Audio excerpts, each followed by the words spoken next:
The majority of us think of ourselves as rational people. We buy things on sale. We use sunscreen. We pack our umbrellas if it's going to rain, right?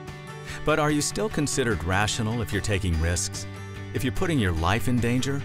Well, science is saying we expect things to turn out better than they wind up being. We're optimistic. I won't get hurt. It won't happen to me. But your chances of being hurt when working in a high-risk field or having a high-risk hobby actually increase. Well, in my 30 years, I have never been hurt on the job. And I don't think our job is dangerous. I think if we are not aware of what we are doing with any job, you can bring danger into it.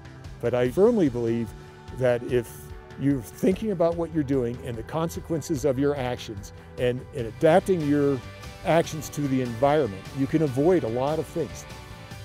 This is a fun environment, and sometimes I think that shadows the level of safety that we are after, because things can happen so quickly. It's shocking how often incidents will occur on terrain that the instructor is incredibly familiar with. So often we see that snow conditions are changing, we're getting tired as a team, so that's where complacency starts setting in. This same research on risk has shown that people with high-risk jobs also have an adventurous side when it comes to their hobbies. I do rodeo in the summertime, and I roped a cow, and the rope kinked around my hand.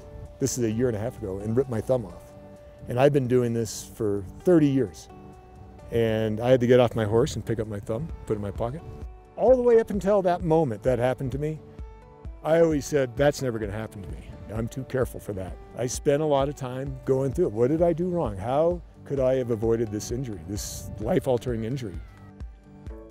And I never really have come to a resolution about what could I have done in that split second. Had I been on a different horse? You know, there's just different things that I can play in my mind. But ultimately, I took my eyes off it for a moment. And that's what happens in ski patrol work, in any kind of adrenaline job or activity. You're so focused on that goal. You are so much in the moment that you can lose the consequence of the action. And that's a hard one. It's a balance issue because it's an edge issue too. If you lose your edge, are you as competitive as you once were? In my case, with my hand, it's so obvious for me to be able to have a tactical talk about, think about what you're doing, because I was really good at what I was doing and this still happened to me. And that's what I try to talk to the guys about. Like when we're doing avalanche control work and they want to jump on a corners or do a ski cut across a slope, do they have a plan for when it goes wrong? Because we always expect it to go right. That I'm going to ski cut across this slope, it's going to avalanche below my feet, and I'm going to end up in the safe zone and everything's going to be great. But what happens if it's going to go wrong? What's your plan if it goes wrong? And I'm hoping I can get these guys to step back for a moment and think about it and say, yeah, what if it goes wrong? Is this ski cut worth my life? Is there a better way to do it? Is it safe? Is my partner aware of what I'm doing? Are we talking to each other? Having a high-risk job and participating in thrill-seeking sports and activities, does this make you a risk taker or a risk manager? Come back, load this one, it'll start making air. We've got 4 more big compressors up the booster. We'll fire those up, and then we'll be ready for water, and we'll be making snow in no time. We're all risk managers. We're all in control of our own destiny.